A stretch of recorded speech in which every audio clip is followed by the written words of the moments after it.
సుకుమార్. ప్రస్తుతం ఈ పేరు తెలియని తెలుగువాడు ఉండడు. తన డైరెక్షన్ స్కిల్స్తో ప్రేక్షకులను కట్టిపడేసే సుక్కు తన పేరునే బ్రాండ్గా మార్చుకుని తన పేరు పోస్టర్ మీద కనిపిస్తే చాలు కళ్ళు మూసుకొని సినిమాకు వెళ్ళిపోవచ్చు అనే స్టార్డమ్ సొంతం చేసుకున్నాడు. ఈ విషయం అందరికీ తెలిసిందే. అంతేకాదు, సుక్కు మెగా ఫ్యామిలీకి ఎంత దగ్గరగా ఉంటాడో కూడా తెలిసిందే. ప్రత్యేకంగా చెప్పాల్సిన అవసరం లేదు. అటువంటి సుక్కు ఇప్పుడు మెగా ఫ్యామిలీకి యాంటీగా వ్యవహరిస్తున్నారంటూ ఓ వార్త సోషల్ మీడియాలో వైరల్ అవుతోంది. అదేంటి, మెగా హీరోలతో బ్లాక్ బస్టర్ హిట్ చిత్రాలను అందించిన సుకుమార్ ఇప్పుడు మెగా ఫ్యామిలీకి వ్యతిరేకంగా ఎందుకు మారాడు? కొంపదీసి సుకుమార్ రాజకీయాల్లోకి ఎంట్రీ ఇవ్వబోతున్నాడా? అసలు విషయమేంటో ఇప్పుడు మనం తెలుసుకుందాం. ఒకప్పుడు అసిస్టెంట్ డైరెక్టర్గా ఇండస్ట్రీలో అడుగుపెట్టి అంచెలంచెలుగా తన సినీ ప్రస్థానాన్ని నేషనల్ వైడ్ పెంచుకున్న డైరెక్టర్ సుకుమార్ స్వతహాగా లెక్కల మాస్టర్ కావటంతో తన లెక్క తప్పిందే లేదు. అందుకే ఇప్పుడు పాన్ ఇండియా స్టార్ డైరెక్టర్ అయిపోయాడు సుక్కు. తన కెరీర్ స్టార్టింగ్ నుంచి సుకుమార్ మెగా ఫ్యామిలీకి దగ్గరగా ఉంటూ వచ్చాడు.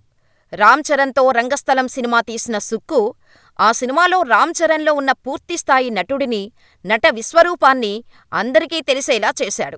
అప్పటివరకు రామ్ చరణ్కు నటన రాదు అన్న వారందరికీ ఇది రామ్ చరణ్ పొటాన్షియాలిటీ అని చూపించిన డైరెక్టర్ సుక్కు. ఇక ఇప్పుడు సుకుమార్ రామ్ చరణ్ 17వ సినిమా సుకుమార్ డైరెక్షన్లో చేయబోతున్నాడు అంటూ అనౌన్స్ చేశారు. ఇలా ఆయన కెరీర్లో సంచలనాత్మకంగా నిలిచిన సినిమాలన్నీ మెగా హీరోలు అందించినవే. అలాంటి సుకుమార్ రీసెంటుగా వైసీపీ పార్టీ ఏర్పాటు చేసిన ఓ అవార్డు వేడుకలో పాల్గొన్నాడు. అప్పటినుంచి మెగా ఫ్యామిలీకి సుకుమార్ యాంటీగా పనిచేస్తున్నాడని ఓ రూమర్ సోషల్ మీడియాలో తెగ ప్రచారమవుతోంది.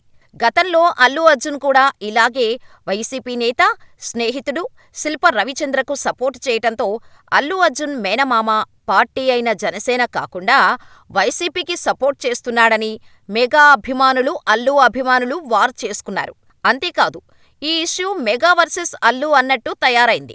2024 ఎన్నికల్లో మొదలైన వివాదం ఇప్పటికీ తెరపైకి వస్తూనే ఉంటుంది.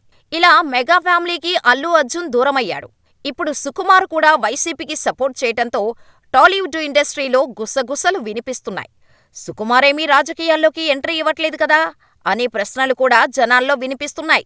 గతంలో ఎన్నడూ లేని విధంగా సుకుమార్ ఇలా ఓ రాజకీయ పార్టీ ఏర్పాటు చేసిన ఫంక్షన్కి వెళ్లడమేమిటి అని చెవులు కొరుక్కుంటున్నారు. అంతేకాదు, గతంలో అల్లు అర్జున్ విషయంలో జరిగిన పరిణామాలన్నిటినీ కనెక్ట్ చేసుకొని సుకుమార్ కూడా వైసీపీ పార్టీకి సపోర్ట్ చేస్తున్నాడని పవన్ అభిమానులు అంటున్నారు. ఇదిలా ఉంటే సుకుమార్ ప్రస్తుతం రామ్ చరణ్తో తీయబోయే సినిమాకు సంబంధించిన స్క్రిప్టుని రాస్తున్నాడని తెలుస్తోంది.